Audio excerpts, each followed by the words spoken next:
Friends, वेदना stories में आपका स्वागत है। मेरी आज की कहानी बहू और बेटी पर निर्भर है कि बहू और बेटी में से कौन पराया है। तो आइए सुनते हैं कहानी पराया कौन। बहू, तुम्हारे पापा जी को भूख लगी है, कुछ नाश्ते पानी का इंतजाम करो जल्दी। सुधा जी की सपाट और तीक्ष्ण आवाज़ सुनकर तनु भागते हुए किचन में पहुंची और चाय के साथ पकोड़े बनाने की तैयारी करने लगी। सुधा जी और उनके पति मदन जी टीवी देखते हुए नाश्ते का इंतजार करने लगे। तनु अभी कुछ देर पहले ही तो किचन का काम निपटा के अपने कमरे में गई थी और जैसे ही नींद ने आंखों में जगह बनानी शुरू की, वैसे ही सासू माँ ने फिर से बुला लिया। खैर, ये तो आए दिन की बात थी। जैसे ही तनु अपनी चाय लेकर बैठी, सुधा जी तुरंत बोली, शीलू को भी बुला लो, वरना उसकी चाय गर्म करनी पड़ेगी। तनु को सोचकर बुरा लगा कि मुझे तो आधी नींद से जगाकर चाय बनवा ली और अपनी बेटी को गर्म भी ना करनी पड़े, इस बात का ख्याल है सासू माँ को। हालांकि शीलू अच्छी लड़की थी और ननद भाभी अच्छी दोस्त थी, पर ये तो सुधा जी की पक्षपात की आदत थी, जो कभी तन्नू को मायूस तो कभी चिड़चिड़ा बना देती थी। सुधा जी हमेशा एक ही बात दोहराती थी कि बेटी और बहू में बहुत फर्क होता है। बेटी अपनी होती है और बहू पराई। बेटी पर जितना विश्वास किया जा सकता है, बहू पर उतना कभी नहीं। पर जब काम कराने की बारी आती तो बहू अपनी हो जाती, घर उसका हो जाता और काम होने के बाद वो फिर पराई हो जाती।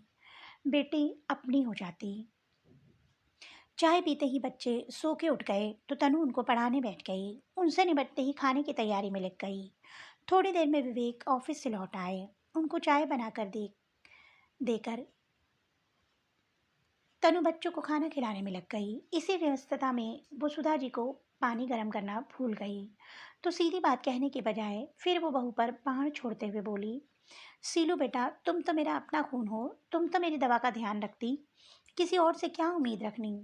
तनु को ये सुनकर बहुत दुख हुआ कि 30 दिन करने का कोई इनाम नहीं। एक दिन भूल गई तो मैं पराई हो गई।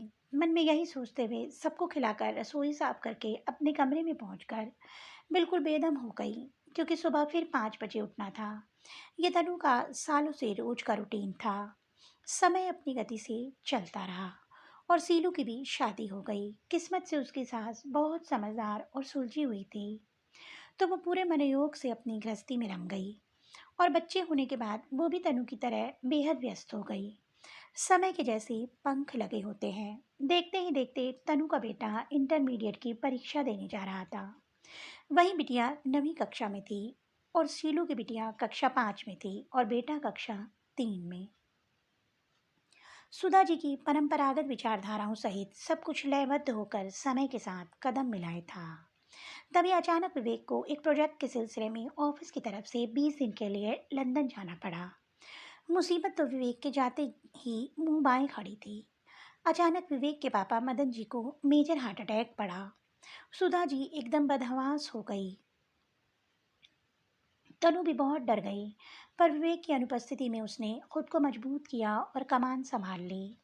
शीलू को फ़ोन किया, वो भी वहाँ से चल दी। तनु ने जल्दी से ले जाकर उनको हॉस्पिटल में भर्ती कराया और सब दवाएं लेकर आई और सासू माँ को अस्पताल में छोड़कर घर पहुंचकर बच्चों के लिए और सुधा जी के खाने का इंतजाम किया और अस्पताल पहुंचकर सुधा जी को खाना खिलाया और ये कहकर घर वापस भेज दिया कि आप घर पर बच्चों के पास जाओ, मैं यहाँ पापा जी के पास रहूँगी और मैनेज कर लूँगी। आप कतई परेशान मत हो, सब ठीक हो जाएगा। अगले दिन तड़के ही सीलू पति और बच्चों के साथ पहुंच गई, पर उसके छोटे बच्चों की वजह से वो कोई मदद नहीं कर पाई। बस दामाद जी के आने से तनु को थोड़ी सहूलियत जरूर हुई थी।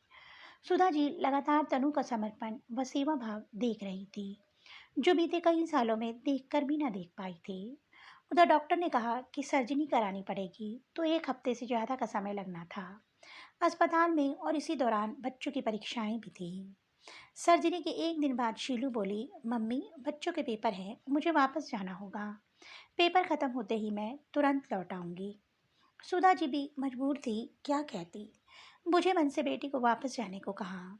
रात में फिर से मदन जी की तबीयत बिगड़ गई, तो तनु ने अपने बेटे से कहा, बेटा तुम अस्पताल आ जाओ, दादाजी की तबीयत ठीक नहीं है, मुझे अगर किसी ज़रूरत से कहीं जाना पड़े तो तुम उनके पास रहना।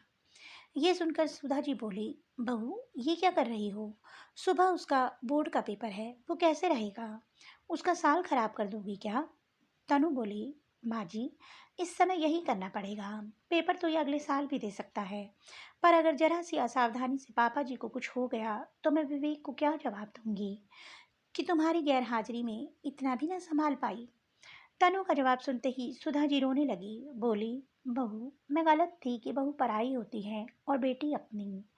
आज मेरी अपनी बेटी अपने बाप को इस हालात में छोड़कर अपने बच्चों के पेपर दिलाने चली गई, जिनके पेपर में आराम से मेडिकल लग जाती। वो तो अभी छोटी क्लास में है, और एक तू है कि जब तेरा बेटा अपने जीवन के एक महत्वपूर्ण पड़ाव पर खड़ा है तो तू उसे पेपर छोड़ने को कह रही है। इससे उसका भविष्य प्रभावित होगा तनु। तभी डॉक्टर दौरे पर आ गए और मदन जी की रिपोर्ट देखकर उनकी हालत स्थिर बताते हुए बोले कि अब चिंता की कोई बात नहीं है और 3-4 दिनों में मदन जी घर जा सकेंगे। विवेक को लंदन गए हुए 15 दिन हुए थे, पर वो फ़ोन से हर दिन की जानकारी ले रहे थे और तनु को हिम्मत बना रहे थे। उन्होंने अपने ऑफिस का काम अवधि से पहले पूरा करके कंपनी से जल्दी वापस भेजे जाने की अनुमति मांगी। और दूसरे दिन देर रात को विवेक भारत आ गए और सीधे एयरपोर्ट से अस्पताल पहुंचे। बेटे को देखकर सुधा जी भाव विभोर हो गई और आंखों से अश्रुपात होने लगा। विवेक ने अपनी माँ को सीने से लगा लिया और बोला, माँ अब परेशान ना हो। उसने तनु का आभार जताते हुए कहा, तुम ना होती तो पता नहीं क्या होता। मेरे पिताजी अगर सही सलामत हैं तो वो सिर्फ तुम्हारी ही वजह से हैं। सुधा जी भी बेटे के सुर में सुर मिलाते हुए बोली, सही कह रहा है तू बेटा। एक समय के बाद बेटी पराई और बहू अपनी हो जाती है। तनु सुधा जी के गले लगते हुए बोली, माँ जी इसी ममता के लिए तो मैं तरसती थी, पर आप मुझे पराया कह देती थी। पर मैंने तो इस घर और आप लोगों को कभी पराया नहीं समझा। अगर पराया समझती तो आप लोगों के लिए कुछ ना कर पाती। अपना समझ के ही तो ये जिम्मेदारी उठाती हूँ। मदन जी धीरे से बोले, चलो मेरी बीमारी ने सास बहू को माँ बेटी बना दिया। और सब लोग भाव विवल होकर मुस्कुराने लगे। आज तनु का परिवार एक सूत्र में बंधा हुआ था। तो दोस्तों, आपको मेरी कहानी कैसी लगी कमेंट बॉक्स में अवश्य बताइएगा। अगर आपको मेरी कहानी अच्छी लगी तो मेरी कहानी को लाइक कीजिए और मेरी चैनल को सब्सक्राइब कीजिए। जल्द ही एक नई कहानी के साथ मिलूंगी, तब तक के लिए बाय बाय।